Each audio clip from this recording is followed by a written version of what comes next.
quietly let out the remark. "Yes, one of those white friends of whom you speak is a boy raised on one of my plantations. He has travelled with me to the North, and passed for white, and he always keeps away from other negroes." Certainly no such suspicion had ever crossed my mind. I have noticed one man in the regiment who would easily pass for white, a little sickly drummer, aged 50 at least, with brown eyes and reddish hair, who is said to be the son of one of our commodores. I have seen perhaps a dozen persons as fair or fairer among the fugitive slaves, but they were usually young children. It touched me far more to see this man, who had spent more than half a lifetime in this lower state, and for whom it now seemed too late to be anything but a nigger. This offensive word, by the way, is almost as common with them as at the North, and far more common than with the well-bred slaveholders. They have meekly accepted it. "Want to go out to de nigger houses, sah," is the universal impulse of sociability when they wish to cross the lines. "He hab 20 house servants and 200 head of nigger," is still a more degrading form of phrase, in which the epithet is limited to field hands, and they estimated like so many cattle. This want of self-respect, of course, interferes with the authority of the non-commissioned officers, which is always difficult to sustain, even in white regiments. "He needn't try to play de white man ober me," was the protest of a soldier against his corporal the other day.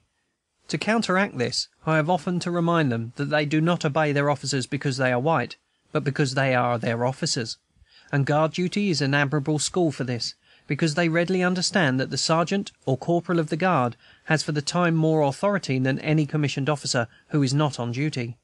It is necessary also for their superiors to treat the non-commissioned officers with careful courtesy, and I often caution the line officers never to call them Sam or Will, nor omit the proper handle to their names. The value of the habitual courtesies of the regular army is exceedingly apparent with these men.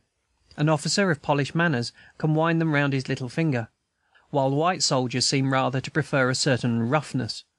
The demeanor of my men to each other is very courteous, and yet I see none of that sort of upstart conceit which is sometimes offensive among free negroes of the North, the dandy barber strut. This is an agreeable surprise, for I feared that freedom and regimentals would produce precisely that. They seem the world's perpetual children, docile, gay, and lovable, in the midst of this war for freedom on which they have intelligently entered. Last night, before taps, there was the greatest noise in the camp that I have ever heard, and I feared some riot. On going out, I found the most tumultuous sham fight proceeding in total darkness, 2 companies playing like boys, beating tin cups for drums. When some of them saw me, they seemed a little dismayed, and came and said, beseechingly, "Gunnel, sir, you hab no objection to we playing, sir?" Which objection I disclaimed. But soon they all subsided, rather to my regret, and scattered merrily. Afterward I found that some other officer had told them that I considered the affair too noisy, so that I felt a mild self-reproach when one said, "Cunnel, wish you had let we play a little longer, sir." Still, I was not sorry on the whole, for these sham fights between the companies would in some regiments lead to real ones, and there is a latent jealousy here between the Florida and South Carolina men, which sometimes makes me anxious. The officers are more kind and patient with the men than I should expect, since the former are mostly young, and drilling tries the temper, but they are aided by hearty satisfaction in the results already attained. I have never yet heard a doubt expressed among the officers as to the superiority of these men to white troops in aptitude for drill and discipline, because of their imitiveness and docility, and the pride they take in the service. One captain said to me to-day, "I have this afternoon taught my men to load in 9 times, and they do it better than we did it in my former company in 3 months." I can personally testify that one of our best lieutenants, an Englishman, taught a part of his company the essential movements of the school of skirmishers in a single lesson of 2 hours, so that they did them very passably, though I feel bound to discourage such haste. However, I formed square on the 3rd Battalion drill. 3/4 of the drill consists of attention, imitation, and a good ear for time. In the other fourth, which consists of the application of principles, as, for instance, performing by the left flank some movement before learned by the right, they are perhaps slower than better educated men. Having belonged to 5 different drill clubs before entering the army, I certainly ought to know something of the resources of human awkwardness, and I can honestly say that they astonish me by their facility with which they do things. I expected much harder work in this respect. The habit of carrying burdens on the head gives them erectness of figure, even where physically disabled. I have seen a woman with a brimming water pail balanced on her head, or perhaps a cup, saucer, and spoon, stop suddenly, turn round, stoop to pick up a missile, rise again, fling it, light a pipe, and go through many evolutions with either hand or both without spilling a drop. The pipe, by the way, gives an odd look to a well-dressed young lady on Sunday, but one often sees that spectacle. The passion for tobacco among our men continues quite absorbingly, and I have piteous appeals for some arrangement by which they can buy it on credit, as we have yet no sutler. Their imploring "Cunnel, we can't lib without it, sir," goes to my heart, and as they cannot read, I cannot even have the melancholy satisfaction of supplying them with the excellent anti-tobacco tracts of Mr. Trask. December 19th. Last night the water froze in the adjutant's tent, but not in mine. To-day has been mild and beautiful.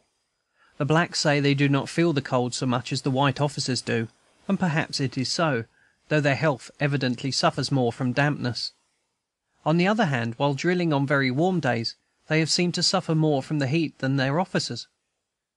But they dearly love fire, and at night will always have it if possible, even on the minutest scale, a mere handful of splinters that seems hardly more efficacious than a friction match. Probably this is natural habit for a short-lived coolness of an outdoor country, and then there is something delightful in this rich pine, which burns like a tar-barrel. It was perhaps encouraged by the masters, as the only cheap luxury the slaves had at hand. As one grows more acquainted with the men, their individualities emerge, and I find first their faces, then their characters, to be as distinct as those of whites. It is very interesting the desire they show to do their duty, and to improve as soldiers. They evidently think about it, and see the importance of the thing. They say to me that we white men cannot stay and be their leaders always, and that they must learn to depend on themselves, or else relapse into their former condition. Beside the superb branch of uneatable bitter oranges which decks my tent-pole, I have to-day hung up a long bough of finger-sponge, which floated to the river-bank. As winter advances, butterflies gradually disappear. One species, a vasanessa, lingers. 3 others have vanished since I came. Mocking-birds are abundant, but rarely sing. Once or twice they have reminded me of the red thrush, but are inferior, as I have always thought.